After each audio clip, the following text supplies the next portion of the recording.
Cero, con Carlos Alsina. La mañana más plural de la radio.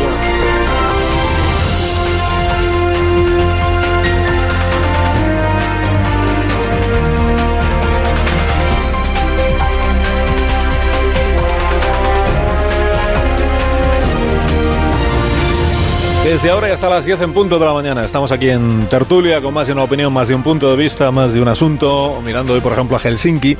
Están ahí Donald Trump y Vladimir Putin. Se van a reunir hoy. La cumbre de la nueva Guerra Fría. Estados Unidos y Rusia, el primer mano a mano entre estos dos gobernantes. Uno que lleva año y medio en el poder, el otro que lleva casi 20. I don't expect anything. I frankly don't expect. I go with very low expectations. Tiene muy bajas expectativas el presidente Trump de su reunión con el señor Putin. No espera gran cosa. Los medios sí esperan algo. Los medios esperan a que el presidente estadounidense le pregunte al ruso por su injerencia en las elecciones presidenciales estadounidenses del año 2016. Y además una palabra de 3 letras que ha reventado el lenguaje diplomático. En inglés la palabra es foe, enemigo. Le preguntó el periodista de la CBS a Donald Trump quién es su mayor enemigo. Who's your biggest competitor, your biggest foe? Well, I think we have a lot of foes. I think the European Dijo Union que cree que tenemos bastantes enemigos. Dice, la Unión Europea es enemiga en lo comercial, Rusia en varias cosas, China en lo económico. Economically, certainly, they're a foe. But that doesn't mean they're bad. It doesn't mean. Pero eso no significa que sean malos. Significa que son competidores. Ellos intentan hacerlo bien y nosotros lo estamos haciendo bien. En España tenemos primarias, el PP en la semana del desenlace, el sábado elige el Congreso Extraordinario de este partido su nuevo presidente o presidenta. Podemos en Andalucía termina de contar los votos hoy para la elección de candidata a la presidencia de la Junta. Ciudadanos ya ha proclamado a Juan Marín como ganador de esas primarias. Y al Congreso de los Diputados va llegando Corina, o las grabaciones del comisario Villarejo a Corina en 2015. El gobierno ha pasado de restar toda importancia a estas cintas. Son grabaciones antiguas y por lo tanto ni las consideramos. Ha pasado de eso del viernes a enviar al director del CNI al Congreso a que cuente lo que sabe a puerta cerrada en la Comisión de Secretos Oficiales. A las 9 escucharemos la firma de Vicente Vallés. Hoy con Ignacio Rodríguez Burgos, la actualidad económica. Buenos días, Ignacio. Saludos, ¿qué tal estamos? Muy bien, gracias. Y en la tertulia hoy está Pilar Cernuda. Buenos días, Pilar. Hola, buenos días. Y Casimiro García Vadillo. Hola, Casimiro. Hola, ¿qué tal? Buenos días. Javier Caraballo en Sevilla. Buenos días, Javier. Muy buenos días. Y Rubén Amón, que aquí continúa. Buenos días, Amón. ¿Cómo estáis? Así suena la mañana de la radio. Yo bien, gracias. La radio es Onda Cero, pero el resto no habla.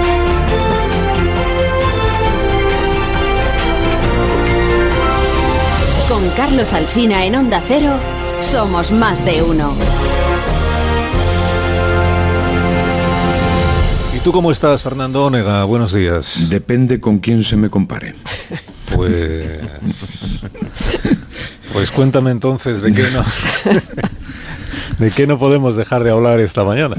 Pues como casi todos los lunes, amanecemos a la espera de la reunión Trump-Putin, a la espera de que Llarena decida sobre Puigdemont y del desenlace del combate Casado-Santa María, que será el próximo fin de semana, y de la declaración del director del CNI en la Comisión de Secretos Oficiales. Lo único que se ha cerrado es el Mundial. Expectación inmediata, la comparecencia del general de ejército Félix Sanz Roldán a puerta cerrada, todavía sin fecha, pero que supongo que debe ser inmediata. Tema, las grabaciones de Corina, consentidas o no, pero efectuadas por ese adalid de la libertad llamado Villarejo, con la complicidad o más de Juan Villalonga. La pregunta que nos hacemos todos es si esa comparecencia debería ser abierta, pero no parece coherente con las funciones de quien tiene todos los secretos del Estado. La confianza es que gracias a las filtraciones todos acabamos conociendo lo sustancial del contenido. Añadamos que el tema Corina quedó el viernes en que el gobierno no lo tiene entre sus prioridades, ni lo consideramos, dijo Celaá al término del Consejo de Ministros. Sí ocupa a Unidos Podemos, que pide una comisión de investigación, y hoy es un día tranquilo porque no hay nuevas publicaciones, solo por eso. En la política ordinaria quedan 5 días para el Congreso del PP y continúan los hachazos. Guerra total, escribe algún diario, sobre todo después del último vídeo. cada día un mandoble entre los dos aspirantes. Dice Casado que no se trata de elegir una cara, sino un modelo, y replica Soraya que no se trata de reinventar el PP, sino de elegir un líder. Y planteo la tertulia si una cosa excluye a la otra y si se puede elegir líder sin tener en cuenta sus ideas de renovación o continuidad. Las otras preguntas son si nuestros analistas ven cómo se apunta un giro más a la derecha, impulsado por Casado, y si será posible algún tipo de integración después de los piropos que entre ambos se están diciendo. Otra gran cuestión nacional que está pendiente, que es la decisión del Tribunal Supremo sobre la entrega o no del señor Puigdemont, aunque solo sea por el delito de malversación. No puedo decir otra cosa que la publicada por La Vanguardia, que el Supremo valora los efectos de aceptar la extradición y entre los magistrados crece la opinión de juzgarlo, aunque suponga rebajar las acusaciones a los demás procesados. Lo que ignoro es si en ese supuesto estará influyendo la presión social, vista la última manifestación por la libertad de los presos y presidida, por cierto, por Quim Torra, lo que me hace preguntar cuál es el Torra auténtico, el que habla con Sánchez con confesada cordialidad o el que arenga a las masas contra la represión y le hace decir a Borrell que no percibe ningún cambio en el gobierno de Cataluña. A lo mejor ocurre lo que cuenta El País, que la Generalitat centra la negociación en el cobro de los pagos atrasados. Y la otra gran expectativa es la cumbre Putin-Trump en Helsinki. No es la primera entre presidentes de Rusia y Estados Unidos en la misma ciudad. Se está haciendo una tradición. Veremos qué da de sí, porque antes de esa reunión el señor Trump, como has contado, ha vuelto a agitar Europa al incluirla entre los enemigos de Estados Unidos. Comercial, pero enemiga. Sería interesante una reflexión de la tertulia sobre el emparedamiento de la Unión Europea entre un Putin que trata de minarla y un Trump que, después de siglos de historia fraternal y lealtad, la incluye entre sus enemigos. Por lo demás, llega el 18 de julio y fue celebrado por los cientos de personas que acudieron al Valle de los Caídos a gritar «El Valle no se toca». Entre los peregrinos estaba Luis Alfonso de Borbón, el nieto, al que coreaban diciéndole «Tú eres nuestro rey». Pequeñas historias acompañadas de otra grande. Contra lo prometido no habrá traslado de Franco este mes de julio. Según la razón, es que el gobierno no encontró la fórmula jurídica. Y yo planteo, si no se encontró, es que es difícil de encontrar. Si se sigue sin encontrar, ¿seguirán los restos de Franco en el mismo lugar? Y como decía, lo único cerrado es el Mundial. He oído que ganó Francia. Pilar Cernuda dirá, este cronista se queda con tres imágenes. Una, el entusiasmo de Macron, nunca visto en un estadio un jefe de Estado. Otra, lo besucona que salió la presidenta de Croacia. Solo le faltó abrazar y besar el césped. Y la tercera, lo que llovía. Pero durante largos minutos solo hubo paraguas para Putin. El resto era gente menor que se podía mojar y se mojó. Y lo que tú decías, Alsina, viene casi un mes sin un triste partido de fútbol. Días de mucho, vísperas de nada. Tampoco yo sé si podremos sobrevivir. Sí, esta es la portada hoy del suplemento de verano del diario La Razón, que dice «Fútbol maníacos, la angustia de vivir sin partido de fútbol». Aquí veo la larga mano de Pilar Gómez, la colaboradora de este programa y una de las máximas responsables del diario. Es muy futbolera y seguramente está sufriendo esta misma angustia. Dice «¿Cómo pasan los forofos un síndrome de abstinencia de 27 días». Bueno, hay que reengancharse al Tour de Francia. Esta es la primera dieta de superación. La metadona. Sí. No es lo mismo, pero porque pesa un poco. Y lo que me ha impresionado mucho de Francia esta mañana es que el Real Madrid empieza hoy la pretemporada, y es 16 de julio. O sea que con eso quiero decir que el fútbol va a seguir rodando. Te puedes ver todos los partidos otra vez, porque si los tienes grabados, pues los ves. Y si no te vas a las fiestas del pueblo, que seguro que hay ahí solteros contra casados, ¿no? Solteros contra casados. En la final del Mundial. En la final del Mundial de ayer, si evidentemente la política utiliza el fútbol, o el fútbol es una buena plataforma para la política, como sostiene hoy Amón en su artículo del País, desde luego lo aprovecharon al máximo tanto Macron como la presidenta de Croacia. Yo creo que los dos en sus respectivos países, bueno, Putin casi que no lo necesitaba, pero la escena esa de Putin, claro, con el paraguas él solo, y las azafatas no hablan nadie, de las azafatas que estaban allí como marmolillos, calándose y sin perder la sonrisa en ningún momento durante toda la tromba de agua, también tiene guasa. Pero efectivamente el único que tenía paraguas era Putin, y Putin pasaba de todos los demás, no tuvo ningún gesto de no, por favor, paraguas para ella. No, aquí no hay cortesía ninguno. Bueno, confirmas, Pilar Cernuda, que Francia ha ganado el Mundial, ¿no? Preguntaba Fernando. Me enteré ayer prácticamente al mismo tiempo que los demás, o sea que no... En tiempo real, ¿no? Sí, no vi el partido, pero me enteré, entre otras razones, porque empezó a gritar mucha gente. Yo iba con Croacia. Ah, bueno, pues... Sí, pues en casos así iba con el débil, ¿no? Muchos españoles iban con Croacia, pues perdisteis. Claro, iba con Croacia. Mira, ¿tú ibas con Francia? Yo no iba con nadie, ¿con quién voy a ir yo? Si no me interesaba. Como dice, perdiste. A mí no me interesaba nada, pero siempre hay que ir con el débil. Los que ibais con Croacia perdisteis. Sí. Yo iba con Francia. No, pero ¿tú con Francia? Porque no nos adelantara Francia. Sí, iba con Francia por los enlaces atléticos que son evidentes, y también por la francofilia, que es más antigua que... Claro, yo tengo francofilia, pero es que hay que ir con el débil siempre. No creo que Croacia fuera un equipo débil, ¿eh? No, un gran equipo. Y creo que Francia sí ha merecido ganar el Mundial. De hecho, no ha perdido un solo partido, ganó todos menos un empate, ¿no? Y fue un equipo muy contundente. Y sí creo que Macron va a aprovechar esto, como no lo aprovechó Chirac, porque esa Francia multicolor que surgió del 98, que era más variopinta que esta, porque estaban hasta los armenios representados y estaban los caribeños. 8 apellidos africanos. Sí, esta es una selección franco-africana que además son hijos de inmigrantes, ¿eh? Sí. O sea, no son segunda o tercera generación, sí. Estos vienen directamente de la inmigración, y es una oportunidad para reconducir ese modelo de convivencia que Chirac prometió, que le dio 18 puntos de popularidad cuando estaba bastante hundido, y de la que Macron puede sacar conclusiones para tratar de conseguir un modelo de cohesión social mejor del que tiene, que es uno de sus grandes desafíos. La euforia yo creo que se atiene a ese providencialismo. Prometió Macron devolver a Francia la grandeur, y se la ha devuelto, no él, pero desde luego se ha atribuido todos los méritos como si fuera el campeón, ¿no? Bastante evidente y explícita su celebración. Que el Mundial da un subidón de autoestima es evidente, pero eso dura muy poco.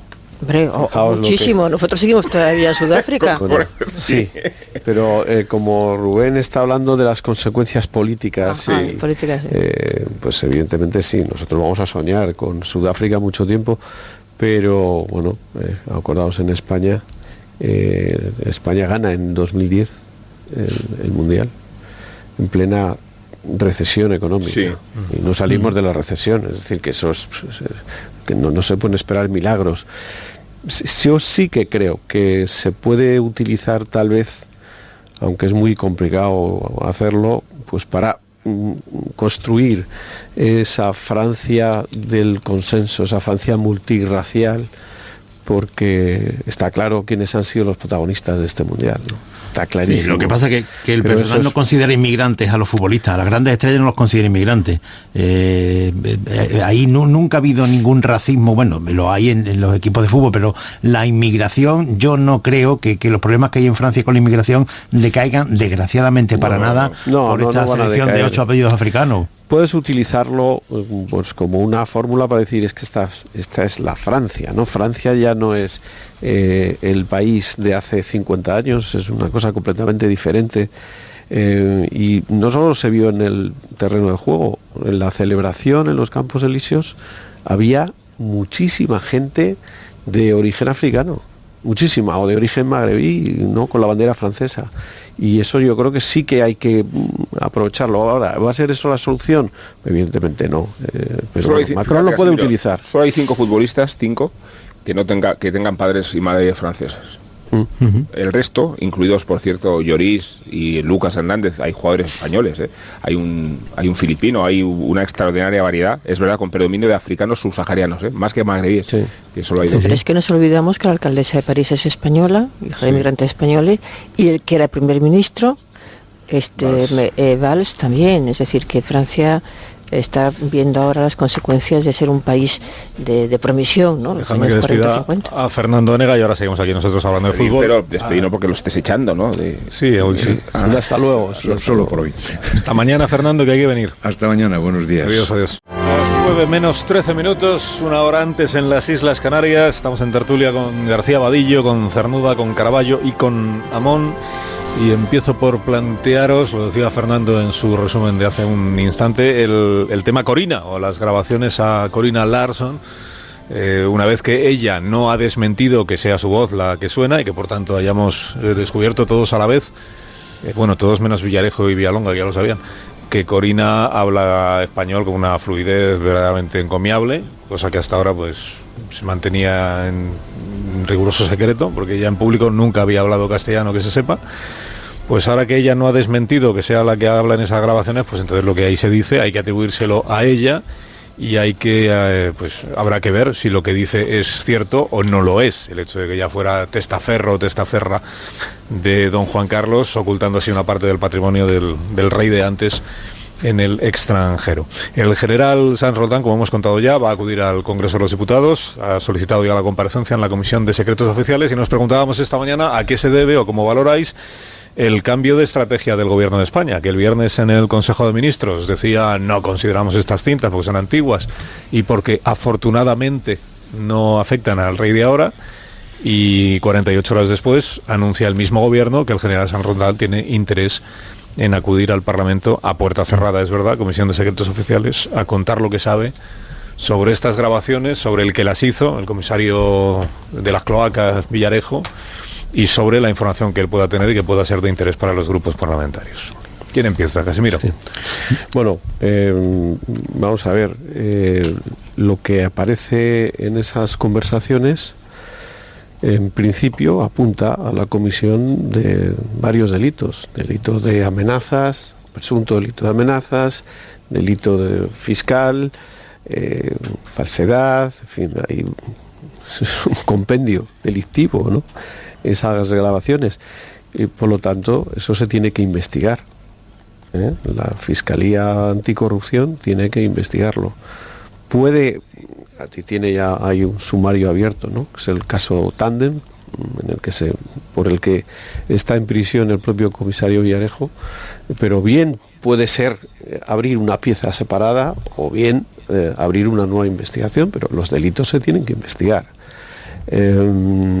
Y yo creo que pues el gobierno se ha dado cuenta de ello, es decir, lo que no podemos decir es, como es antiguo, bueno, antiguo, es del verano de 2015, o sea, tampoco es del siglo pasado, pues es lógico que uno de los principales afectados, que es el director del CNI, acuda al Congreso y dé explicaciones en la Comisión de Secretos, ¿no? Claro, la historia, de hecho, el director del CNI es el nexo de unión entre Corina y Villarejo. Es decir, ¿cómo llega el comisario Villarejo a Corina? Pues a través de un empresario que se llama Adrián de la Joya, con el que tiene relación ya desde hace mucho tiempo, con el que organiza comidas con otros empresarios, etcétera, y este empresario es el que conoce a Villalonga. Casualmente, Villalonga vive todavía, entre otros sitios, pues no es su único sitio de residencia, en Mónaco, en un edificio en el que en la planta de abajo vive Corina. Y de hecho, el primer reportaje que se publica de Corina, que lo publica la revista Hola, hay unas fotos que hace la compañera de Villalonga, que es fotógrafo. Y por lo tanto, las personas que conocían a Villalonga sabían de esa relación de amistad. Y Corina, pues había dejado caer entre su círculo, y un círculo muy cercano era el propio Villalonga, que el director del CNI la había amenazado y que ya tenía miedo. Y esa información, vía Villalonga, Adrián de la Joya, le llega al comisario Villarejo, que en esos momentos ya está muy enfrentado al director del CNI, por diversas razones, pero que ya hay esa guerra, por el control de determinadas cuestiones que tienen que ver con los servicios secretos, etcétera. Y por lo tanto, lo que hace el comisario es decirle a Adrián de la Joya, oye, dile a Villalonga que si me puede montar una reunión con Corina, porque yo la puedo ayudar en el caso de Sanz Roldán. Y entonces se produce esa reunión en Londres, que se graba, y donde pues Corina se explaya absolutamente contra Sanz Roldán. El objetivo Sanz Roldán, pero evidentemente en toda esa conversación lo que sale son sus relaciones con el rey emérito. Y le cuenta, pues eso, que han tenido cuentas juntos, que él le ha utilizado como testaferro, lo del primo, es decir, toda esa serie de cosas que hemos conocido hoy en estos últimos días a través del Español y de OK Diario. A mí, o sea, evidentemente esto va a ser utilizado por los republicanos, por los socios del gobierno, Podemos, para desestabilizar la monarquía, se puede, pero yo insisto, este asunto hay que investigarlo, o sea, esto no se puede tapar diciendo, bueno, es un asunto viejo, esto no, bueno, ya no afecta, bueno, ¿cómo que no? Lo que pasa es que, Casimiro, el peligro es que se dirima donde no tiene que dirimirse. A mí me parece muy bien que se persiga el caso judicial y que se depure la responsabilidad en la que hayan podido incurrir los protagonistas, incluido el rey Juan Carlos, que ya abdicó y abdicando contribuyó a la purificación de la monarquía y se expone a dejar de ser inviolable, ¿no? Desde 2014 no es inviolable y abdicar significa dejar de ser inviolable. Sí. Y significa asumir las responsabilidades delictivas que se hayan cometido después. Pero a mí la jugada de fondo me preocupa muchísimo. Claro. Porque es la que proviene del distanciamiento del soberanismo de las exigencias de Torra en Cataluña, colocando a Felipe VI como diana a la que tiene que disparar, hablo metafóricamente porque aquí todo se asume literalmente, el propio Pedro Sánchez. Hablo del movimiento de Unidos Podemos, que consiste en acabar con el régimen del 78, que es la gran promesa política de Pablo Iglesias. Y es la exhumación de Franco. Porque el hedor de la exhumación de Franco y del franquismo, con todo lo que eso implica, pretende intoxicar lo que vino después de Franco, incluida la transición. Y en ese sentido, cuestionar la legitimidad de la monarquía, que va mucho más allá de un caso judicial, de una cuenta en un paraíso fiscal y de unos amoríos adúlteros. Esa es la preocupación, porque creo que hay una operación de desestabilizar al Estado que reúne todo el soberanismo, el nacionalismo vasco y también Unidos Podemos. Son demasiados aliados políticos y yo creo que ahí sí se justifica por qué Sánchez y el gobierno han cedido a llevar más lejos una comisión de investigación. Pero fíjate, eso que dices tú, Rubén, coloca la pelota en el tejado del gobierno. Es decir, el gobierno tiene una enorme responsabilidad. Por eso las declaraciones de Celaá pues son un poco frívolas, cuando menos, porque el asunto se tiene que investigar judicialmente, pero políticamente quien tiene que dar el paso adelante es el gobierno y distanciarse de sus socios y decir que no está en cuestión la monarquía en estos momentos. Vamos a ver, yo creo que el problema es, yo voy a decir exactamente lo mismo que tú, el problema es, estamos fijándonos en la superficie, pero aquí hay un mar de fondo brutal que tiene como objetivo, lo acabas de, voy a decir lo mismo que tú, es decir, acabar con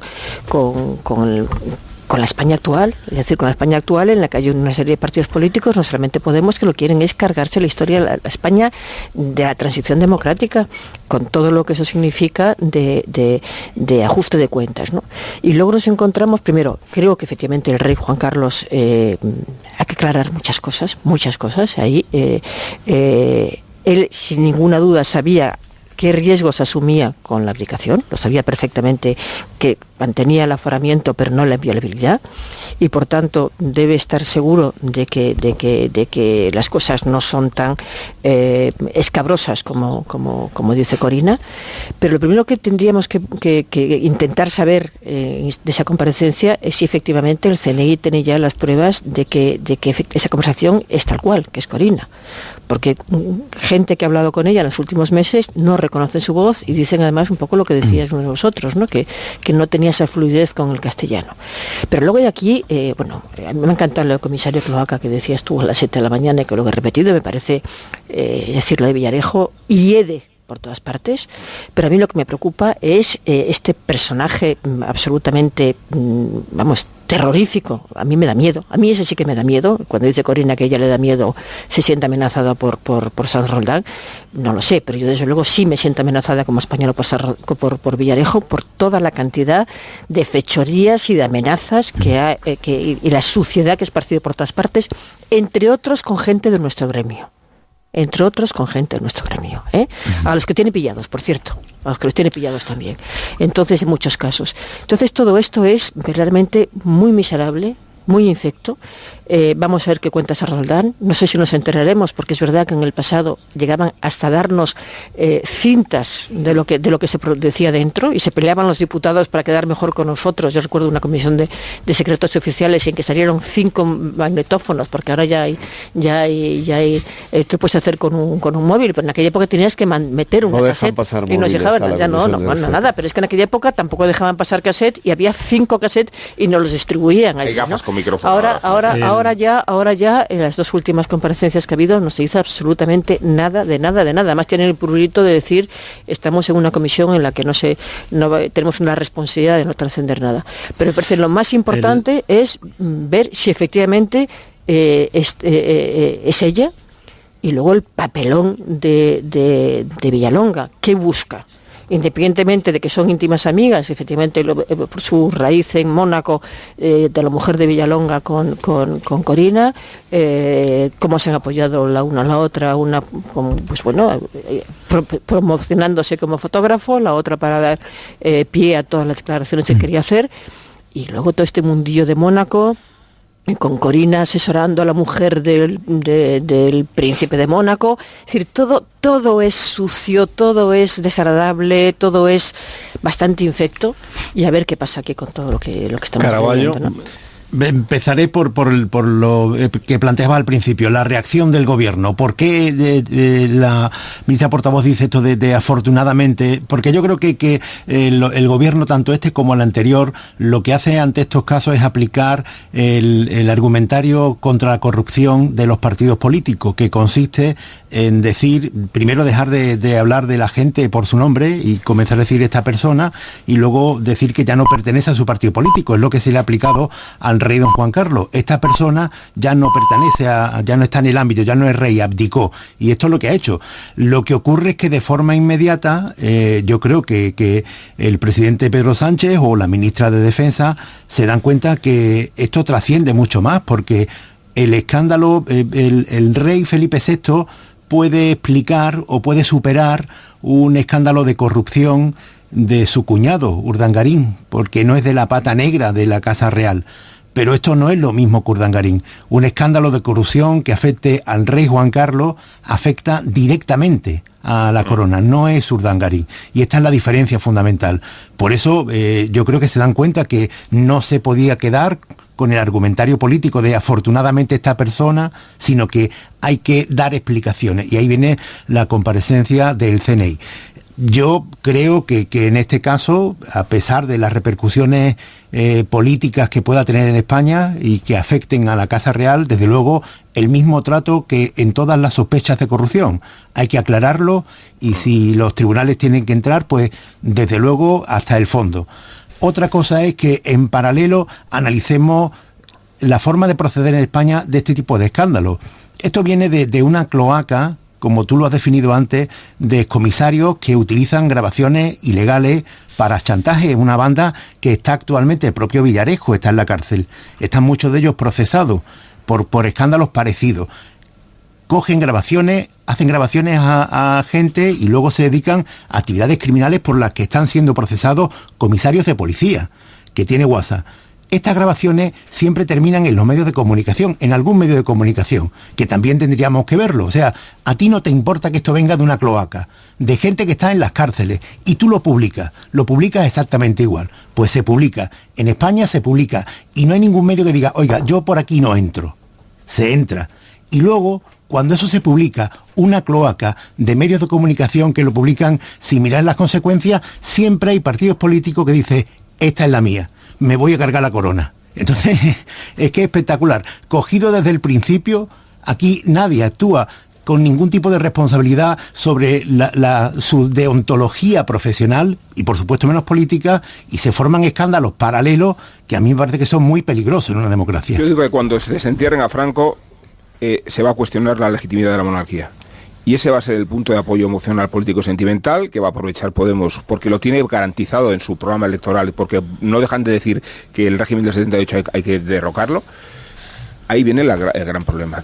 O sea, el problema de resucitar a Franco proviene en cuestionar lo que vino después.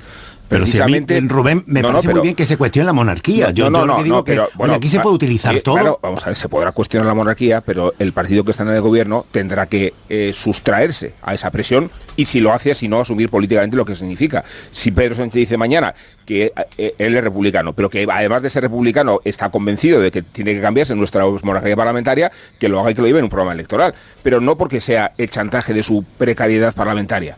Sí, bueno, Casimiro, remata el tema. Yo creo que lo que no hay que tener miedo es a la verdad.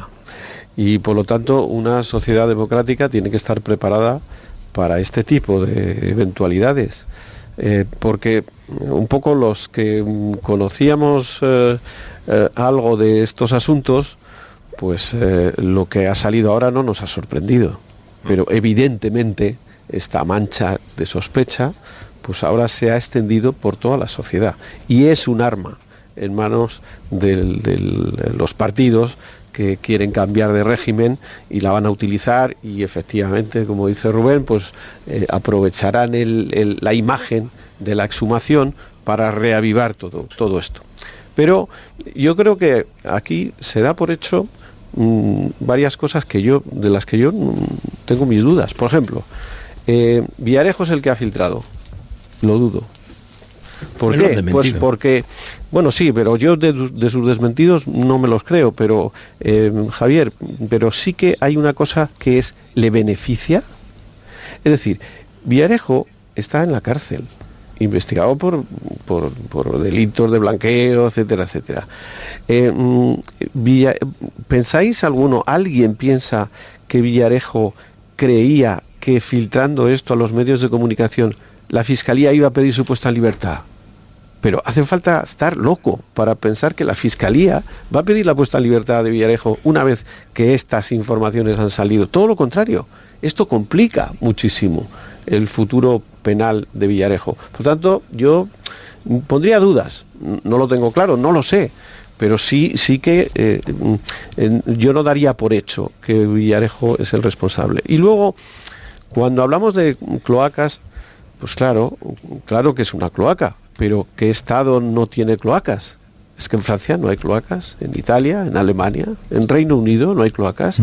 Es que esas cloacas no han sido utilizadas no solo por este gobierno, por el anterior, y por el anterior, y por el anterior.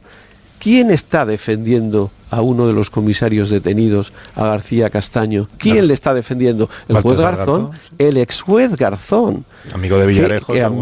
Ambos han confirmado. ¿Qué dijo el juez Garzón en el programa de televisión de Évole sobre las cloacas, sobre Villarejo? Que era un gran policía. Es decir, se han utilizado las cloacas por parte del Estado, evidentemente, en la guerra contra ETA, en la guerra contra el narcotráfico, en la guerra contra determinadas redes de corrupción empresarial, etcétera, etcétera. Y se le ha permitido a Villarejo tener una serie de negocios ligados a sus propias investigaciones. Pero hombre, si es que hasta el exministro del Interior, Jorge Fernández Díaz, le defendió en el Congreso de los Diputados. En el Congreso de los Diputados cuando se debatió sobre el tema de la Operación Cataluña. Por lo tanto, ojo, porque esas cloacas, de las que todos podemos repudiar y decir, oh, no me gusta nada, esto es horrible, han sido utilizadas por el Estado, por los distintos gobiernos para pelear contra delitos, con métodos de los delincuentes. Vamos a ver. Tengo que parar un momento. Bueno, yo quiero hablar de ese tema también, porque has dicho cosas muy serias. Ahora seguimos, no os preocupéis, que además... Prepárate, Casimiro. Que además os contaré enseguida. Justificar las cloacas, ¿no? Os contaré enseguida cómo va el asunto de las primarias del PP, porque está celebrándose ahora un desayuno informativo con Cospedal a favor de Pablo Casado y con Adolfo Suárez Illana, también haciendo en este momento significándose en favor del señor Casado y por tanto en contra de Soraya Sáenz de Santa María. A esta hora escuchamos el comentario de Vicente Vallés. Vicente, buenos días. Buenos días, Carlos. En algún momento, a lo largo de los próximos días, el juez Llarena decidirá qué hace después de que 3 jueces regionales de Alemania le hayan dicho que ellos tienen mucho mejor criterio jurídico que él sobre las cosas que ha hecho Carles Puigdemont, aunque ninguno de ellos haya realizado la instrucción del caso como sí la ha hecho Llarena. Será interesante su decisión, especialmente después de haber comprobado cómo el gobierno de Mariano Rajoy no movió un dedo cuando las autoridades judiciales judiciales belgas desautorizaron al Tribunal Supremo Español hace ya meses, y de haber comprobado cómo el gobierno de Pedro Sánchez va a hacer lo mismo, nada, después de que las autoridades judiciales alemanas hayan vuelto a desautorizar a nuestro alto tribunal. Pero contrariamente a lo que antes dijo Rajoy y ahora dice Sánchez, no solo se trata de mantener el respeto a las decisiones judiciales, esto va más allá. Un tribunal alemán es Estado alemán y el Tribunal Supremo Español es Estado español. Estamos, por tanto, ante una cuestión de Estado, y eso significa que estamos en un conflicto entre Estados, y el Gobierno ha decidido dejarlo pasar, lo mismo que hizo el anterior. Más de uno en Onda Cero.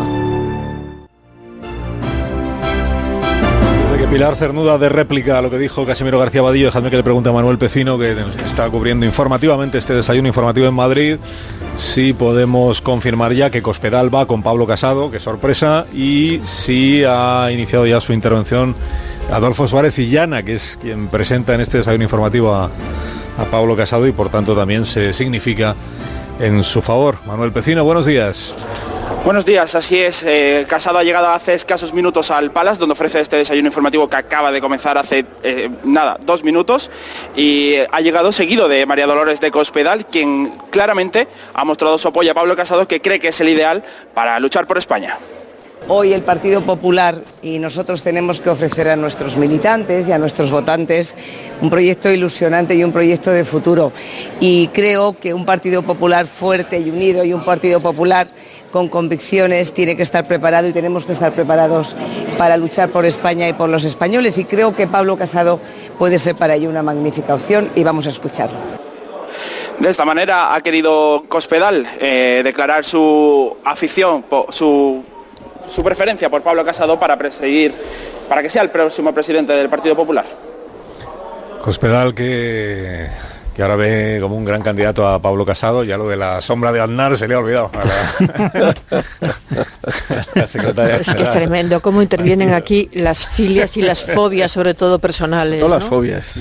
No, a eso me refiero, a las fobias, porque hay que ver cómo estaba de furioso durante la campaña primaria, las primeras, Pablo Casado con...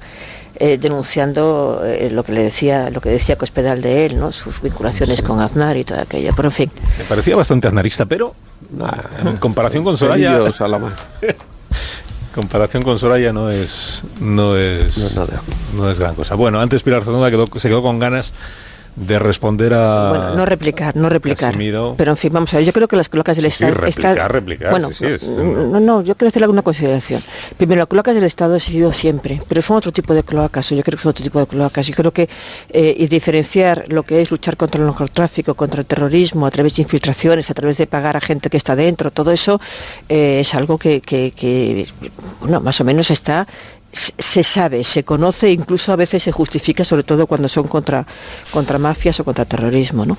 Pero en este caso yo creo que Villarejo que efectivamente ha trabajado con otros gobiernos, pero es que yo creo que ha pasado todos los límites de la decencia, todos, porque esto es el chantaje vil, el engaño, graba a toda la gente que se le acerca.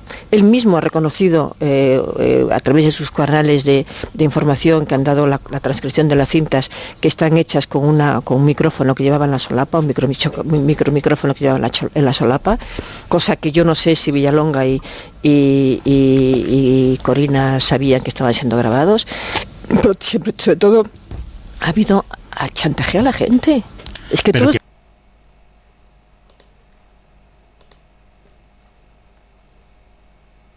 Ya está jubilado, es que eso es lo que estoy diciendo, que esto no tiene nada que ver con lo que se llaman las cloacas del Estado. ¿Han trabajado para las cloacas del Estado? Sí. ¿Esto tiene que ver con las cloacas del Estado? No, porque son es lo que estoy diciendo, Javier, pues sí. Es lo que estoy diciendo, que las cloacas del Estado para mí son otra cosa. Es gente pues son, lo acabo de decir, me parece que me explico muy mal.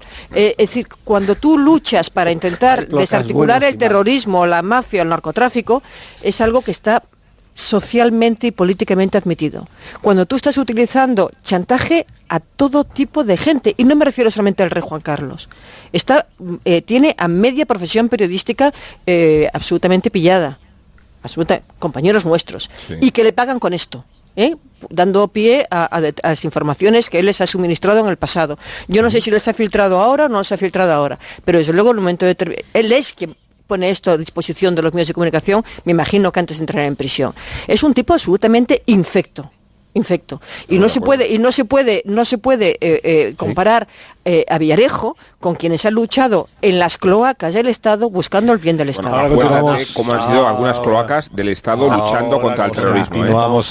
Continuamos, que es que yo había quedado con Teresa Rodríguez a esta hora de la mañana, porque hemos contado las primarias del PP, pero hay más primarias. Hay unas primarias que se han celebrado en Ciudadanos Andalucía. Juan Marín es el candidato a la presidencia de la Junta. Se presentaban unos cuantos a las primarias, pero el señor Marín pues no tenía rival en realidad sólido.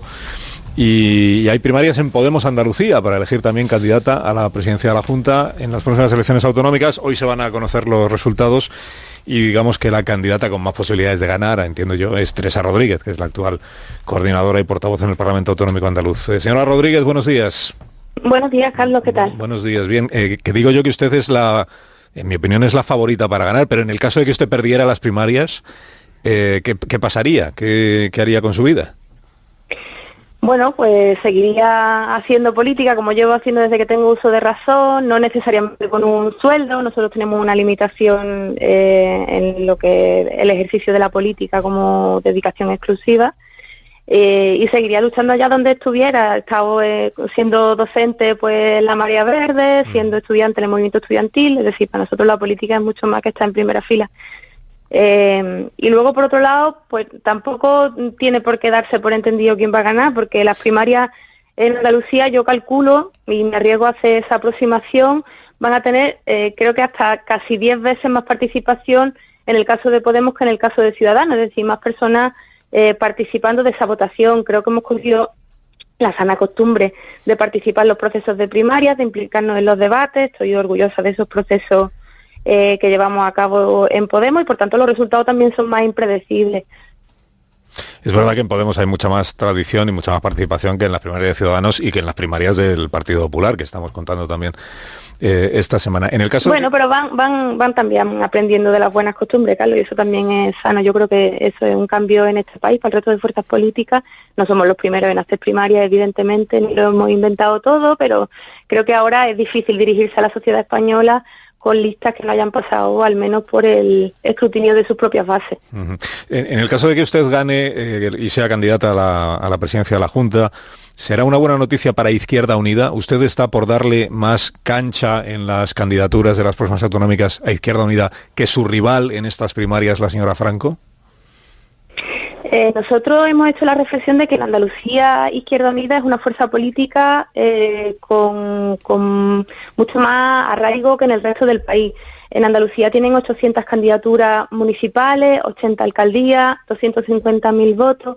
Es una fuerza política que tiene una raíz profunda en las 62 comarcas andaluzas y nosotros estamos convencidos de que más allá de las victorias rápidas que quizás Podemos pudiera auspiciar en un primer momento, a través de un mensaje muy bien colocado en los medios de comunicación, de una conexión muy potente con las fuerzas impugnatorias, en Andalucía al menos necesitamos esa raíz profunda en las 62 comarcas para ganar las elecciones, porque el Partido Socialista ha sido capaz en 40 años de tejer una tupida red clientelar en todas las comarcas de nuestra tierra que le hacen pues tener cierta ventaja. Nosotros creemos que necesitamos no construir una red clientelar, sino todo lo contrario, organizar una fuerza democrática y con raigambre social en cada una de esas 62 comarcas, y en ese sentido para nosotros Izquierda Unida y Antonio Maillo son un aliado de excepción.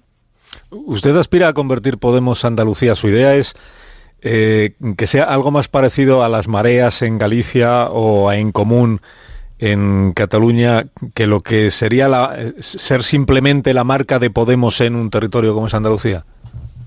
Nosotros hemos dicho siempre que queremos ser Andalucía en Podemos, no exactamente Podemos en Andalucía. Eso lo aprobó el 90% de los inscritos e inscritas en el último proceso asambleario andaluz, y lo aprobamos así con la lógica precisamente de eso, de que Podemos deje de ser vista como una organización esencialmente madrileña, universitaria, de clase media alta, para que se parezca más a la gente que vive en nuestra tierra, en Andalucía, donde pues los niveles de resistencia para la implantación de nuestra fuerza política han sido más altos en los últimos procesos electorales. Por eso entendemos que necesitamos que los andaluces nos vean como una fuerza andaluza. De hecho lo somos activistas que llevamos años y décadas luchando por esta tierra, por Andalucía, y queremos ser esa Andalucía en Podemos. Para nosotros es un proceso diferente a todos los demás, que queremos que se parezca exactamente a nuestra tierra, y donde tenemos alianzas, ya digo, privilegiadas con Antonio Maillo y con Izquierda Unida, porque desde el principio ha habido un entendimiento muy amplio con ellos, y donde, bueno, pues seamos por el proceso andaluz, un proceso andaluz donde la confluencia la conforman partes que no se tienen que disolver, que no tienen que renunciar a su identidad, donde no hay que disolver Podemos, ni hay que disolver Izquierda Unida, ni hay que disolver Primavera Andaluza, ni hay que disolver ECUO, ni ninguna de las organizaciones que participen de la confluencia, pero donde se nos vea no como esa sucursal de una fuerza política centralista, sino un proceso propiamente andaluz que atraiga además a otros y otras que no están en ninguno de esos partidos, gente que está harto del susanismo, incluso que viene del socialismo, pero está harta de las redes clientelares del PSOE andaluz, de la corrupción, de las prácticas de susanadía. ¿Y por qué cree usted que ese planteamiento suyo genera tanta inquietud o tanto recelo en la dirección nacional de Podemos, en Pablo Iglesias, en Pablo Echenique? Porque hay un debate razonable en cómo transitar en una fuerza política que solamente tiene 3 años y medio de un proceso muy centralizado para ofrecer garantías también de esa fuerza política en todos los territorios, a un proceso que confía más en sus territorios, que confía más en sus direcciones autonómicas, en sus direcciones locales, que confía en la capacidad y en la experiencia adquirida por sus cuadros intermedios. Es un debate razonable. Cuando uno pide más autonomía y más competencia, evidentemente otro tiene que renunciar a esas competencias y a esa centralización. Entonces, en ese debate razonable ha sido el centro, digamos, de esta campaña de primaria en Andalucía. Pero la Dirección Nacional de Podemos no considera que la suya, la de Podemos, la de Pablo Iglesias, la de Pablo Echenique, sea una posición centralista, ¿no? Es un partido que presume precisamente de estar descentralizado y de dejar autonomía a sus... Incluso en algunos territorios la marca más potente no es Podemos, son las mareas, es Compromís en el caso de la Comunidad Valenciana, En Común en el caso de Cataluña. Es solo en Andalucía donde la Dirección Nacional de Podemos parece que tiene un cierto interés en mantener un control, digamos, más firme. Pues por eso mismo nos tocará a los andaluces y a las andaluzas, y a mí en particular como coordinadora general, demandar esa autonomía, expresarle con mucha claridad a los compañeros que tenemos solvencia suficiente y capacidad para liderar nuestro proyecto dentro de un marco general de Podemos, evidentemente que lo compartimos profundamente y que queremos seguir construyendo Podemos en esta tierra, pero con márgenes de decisión, con control sobre los censos, con capacidad de toma de decisiones. Susana Díaz no tiene que pedir permiso a Pedro Sánchez para muchas de las decisiones que toma, que están referidas a Andalucía, dentro del marco de sus competencias como es de lógica. Tiene que parecerse nuestra organización a ese modelo de país plurinacional, donde hay pues una transición hacia un modelo más federal, donde hay un marco común acordado de toma de decisiones, pero luego cada territorio tiene cierta capacidad de decisión en el marco, insisto, de sus competencias, porque quien está más cerca del territorio y de los problemas tiene más capacidad de tomar decisiones. O sea, que usted no es una subordinada de Pablo Iglesias ni de Pablo Echenique, digamos. Hombre, nunca lo he sido, ni ellos creo que han pretendido que lo fuera. Somos compañeros y compañeras que estamos en el mismo nivel. De hecho, construimos Podemos al mismo tiempo. Yo, Pablo Iglesias, Pablo Echenique, nos encontramos en los primeros mítines de Podemos allá por diciembre de 2014, construyendo esta iniciativa en todas partes. Yo aquí más en el sur y ellos más a nivel estatal o en Madrid o en Aragón, ¿no? Pero más allá de eso, sí creo que tenemos que transitar hacia un modelo más federal de organización que se parezca más al país que auspiciamos, ¿no? ¿Y teme usted que le pase lo que le pasó a Dante Fachín en Podemos en Cataluña, que ganó unas primarias y al final acabó fuera del partido? Bueno, en su momento no estuve de acuerdo con esa decisión, pero fue una decisión tomada por la mayoría de un órgano. Yo no tengo ningún temor, no he venido a hacer política para tener ningún tipo de miedo. A mí lo único que me da miedo es que consigamos comprometernos con la mayoría social de nuestro país y de nuestra tierra aquí en Andalucía para cambiar la realidad y que no consigamos hacerlo. Para mí es el único temor que tiene que tener un activista o un miembro de Podemos, un representante público de Podemos. El resto de miedo pues no los tengo, porque además voy muy ligera de equipaje, es decir, que no pretendo vivir de esto, tenemos toda limitación de mandato, limitación salarial, tenemos todo un sitio al que volver y por tanto con esa situación de estar ligeros de equipaje, el miedo no cabe entre compañeros en Podemos, como es de lógica. Con los estatutos en la mano, ¿tiene alguna posibilidad o alguna opción la Dirección Nacional de Podemos de, a pesar de que usted ganase hoy las primarias, de intervenir en Podemos Andalucía para promover un cambio de dirección o no? Con los estatutos en la mano había un cumplimiento estricto de los mismos, por tanto sería difícil, en cualquier caso no es algo esperable, no por mi parte. Yo entiendo que lo que tendrá que haber sea una relación fluida entre la dirección andaluza y la dirección estatal. Sigo siendo la coordinadora general de Podemos en Andalucía y a partir de mañana que terminen las primarias, eso que son procesos a veces un poco duros entre compañeros, pues tendremos que volvernos a sentar y ver cómo hacer de Podemos en Andalucía una realidad que sea alternativa de poder a 40 años de susanismo, que es como nosotros ya lo llamamos aquí. ¿Usted cree que Susana Díaz es de izquierda o no? Bueno, Susana Díaz viene de una tradición de izquierda. El problema es que forma parte de una generación de miembros del PSOE andaluz en particular, que es un fenómeno muy andaluz, que ha estado a los dientes de la sede, es decir, que ha estado profesionalizada en la política pues desde la más tierna infancia. No es ese Partido Socialista con militantes que son gente muy aguerrida en las batallas vecinales, sindicales, que lucharon contra la dictadura en su momento. En el Partido Socialista en Andalucía, después de 40 años de gobierno, digamos que la frontera entre gobierno, administración y partido se han diluido, de forma que esa nueva generación del Partido Socialista hemos hablado muchas veces de ellos como los niños proveedores del socialismo, ¿no? Gente que se ha criado directamente en la burocracia del partido. Susana Díaz es la máxima representante de ese socialismo, entre comillas, sui generis, y nosotros creemos que hay mucha base social del PSOE, que sí que viene pues de las luchas en los pueblos, de la defensa de los servicios públicos, de la defensa de los derechos laborales, de la UGT, del movimiento vecinal, que está cansada también de ese susanismo profesionalizado vinculado a redes clientelares y a la corrupción que tenemos en Andalucía. Teresa Rodríguez, le agradezco mucho que me haya atendido esta mañana. Le deseo que tenga un buen día. Gracias. Solamente recordar que hasta las 10 hay tiempo todavía para votar. Creo que vamos a tener una participación, insisto, más que lustrosa comparada con los procesos de Ciudadanos y desde luego con el PP, pero me gustaría que pudiera crecer aquí a las 10 y quiero aprovechar esta interlocución para recordarle a los distritos y distritas de Podemos Andalucía que hasta las 10 pueden votar. Muchas gracias a ti, Carlos. Gracias, Teresa. Buenos días. Buenos días. Teresa Rodríguez, candidata a la presidencia de la Junta de Andalucía. La señora Rodríguez, como sabéis, digamos que tiene una relación en ocasiones un poco difícil con la dirección de Podemos, con Pablo Iglesias y con...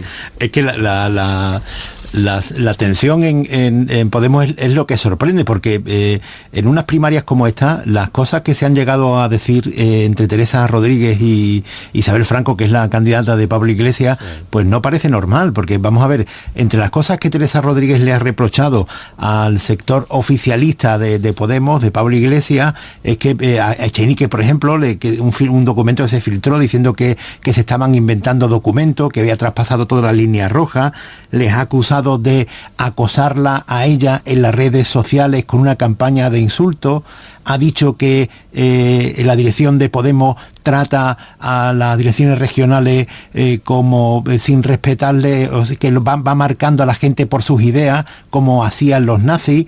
Y todo esto en el ámbito de Podemos, en una exclusiva lucha de poder. Tanto que hace muy poco me hizo mucha gracia porque Teresa Rodríguez decía que Pablo Iglesias intentaba quitar a la varonía, quitarle valor a las varonías, y que esto era un sistema, que estaba implantando un sistema en Podemos de monarquía. Digo, pues muy gracioso que un partido republicano tenga aspiraciones monárquicas dentro de su propia organización. Y todo esto no es más que lucha de poder, no se habla de otra cosa. Hay un escándalo en Andalucía ahora sublime, que es el de esta nueva tarjeta Black de la otra fundación de empleo, que gastó 15.000 pesetas en prostitutas, y Podemos, 15.000 euros en prostitutas, y Podemos está exclusivamente centrado en una batalla encarnizada por el poder. Sí, bueno, llama la atención, lo ha descrito muy bien Javier, esta pelea que solo tiene como fin, o sea, no hay ningún planteamiento ideológico aquí, ¿no? O sea, lo que hay es un planteamiento absolutamente de poder y de Teresa Rodríguez de crear ella su propio ámbito de poder en Andalucía, pura y simplemente. Luego está lo de los nombres y tal, que parece un poco como de broma, pero en el fondo es eso. Y bueno, parece que todas las primarias se parecen bastante. En cuanto se ponen a trabajar los equipos para sus respectivos candidatos, siempre salen trapos sucios, ¿no? Y luego me ha hecho gracia que ella critique a Susana Díaz por haberse dedicado desde jovencita a la militancia, cuando ella ha empezado la entrevista diciendo que desde que tiene uso de razón se está dedicando a la política, ¿no? Es muy curioso esto, sí. Pero debe ser la diferencia entre la política de quien tiene poder. En Andalucía los últimos 40 años han sido el PSOE, ¿no? Y la política de quien no tiene el poder. Se dedica a la política pues en las... Sí, en los sindicatos, en la escuela, sí, eso en los sindicatos. No, yo entiendo que esa es la diferencia que ella encuentra entre haber nacido a la política teniendo ya la Junta de Andalucía. Parece, por cierto, que va a haber elecciones en otoño, ¿no? Sí, eso vienes diciendo tú, sí. No, yo lo dejo ahí lo dejo. Fuiste el primero que lo dejó ahí. Sí. Vienes diciendo que van a ser en otoño desde el otoño pasado, yo creo, ¿no? Ahí queda. Eso es veneno puro. Sí, lo que ocurre es que cuando luego te preguntamos qué indicios tienes, pues no eres capaz de... Pero que el olfato periodístico no cuenta en todo esto. Exactamente. De que sí, Javier. De concretar si quizá te ha pasado algo, alguna circunstancia que tú mismo hayas vivido, que te ha hecho pensar. No puedo contarlo todavía, pero lo contaré. Muy bien. Ignacio Rodríguez Burgos, buenos días, ¿cómo estás? Muy buenos días. Oye, ¿cómo está la actualidad económica de esta mañana? Cuéntame. Pues en revuelta, como siempre que habla Donald Trump. Los mercados europeos están estupefactos ante la calificación de Donald Trump de Europa. La enemiga comercial. Es una enemiga. La verdad es que Trump no deja títere con cabeza y todo el mundo es enemigo de Donald Trump. Acaba ahora de hablar de Rusia y dice que las relaciones con Rusia nunca han estado peor. La verdad es que Donald Trump tiene poca memoria porque no se acuerda de la Guerra Fría, ¿no? El caso es que Trump arrea contra todo el mundo, contra los aliados europeos, contra Japón, contra Canadá, contra México y especialmente contra China. Y hoy hay una reunión muy importante en Pekín de los máximos dirigentes de la Unión Europea, de Donald Tusk y Jean-Claude Juncker, con las autoridades chinas. Y aquí, bueno, evidentemente que buscan los chinos, no quedarse aislados frente a Moscú y frente a Washington, pero los europeos, que les viene bien un apoyo chino, pues también tienen las suyas con Pekín, ¿no? Como por ejemplo esas denuncias de dumping en la Organización Mundial de Comercio, y no se fían mucho de los dueños de la Gran Muralla. La verdad es que nadie se fía de nadie. Además, los mercados hoy van a estar atentos al informe de Michel Barnier, el negociador de la Unión Europea, sobre el libro blanco del Reino Unido y el Brexit. Las negociaciones no avanzan y quedan solo 3 meses y medio para tener un acuerdo. Os recuerdo que en octubre tendría que estar ya finalizadas las negociaciones. A todo esto, el Fondo Monetario Internacional publicará hoy sus previsiones económicas de verano, con la tensión creciente en el mundo comercial, los conflictos y enfrentamientos comerciales que evidentemente retraen el crecimiento económico mundial. Así las cosas, los mercados lo intentan. El color esmeralda, verde esmeralda, es el que se hace fuerte ahora mismo en la bolsa española, sube un 0,32% después de la mala experiencia de la semana pasada. Está en los 9.766 puntos, quien más sube ahora mismo en Naturgy, la antigua Gas Natural.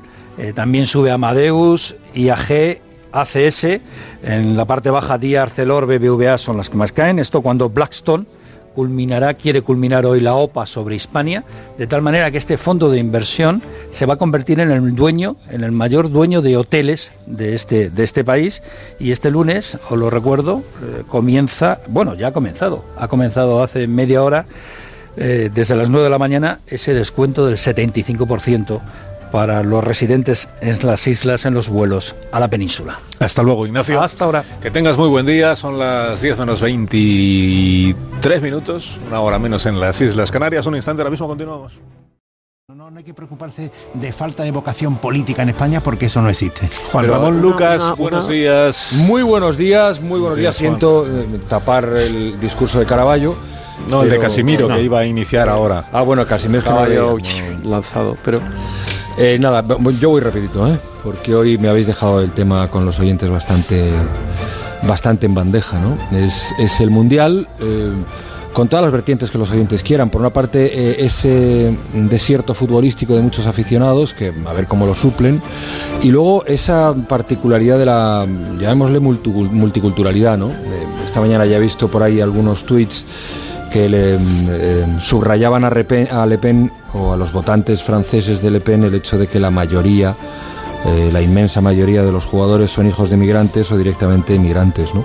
Entonces, bueno, pues es un elemento muy singular del mundo del fútbol en Francia, del mundo del fútbol en general, pero del deporte también en general, en este occidente y en particular en Europa, ¿no? Entonces hablamos del Mundial desde la perspectiva que los oyentes quieran, pero ya digo que personalmente me ha llamado la atención ese elemento que también puede abordarse para el deporte español o para lo que los oyentes consideren oportuno. En los teléfonos, que si te parece, Carlos, vamos a proceder a dar con la solvencia y... 9-1.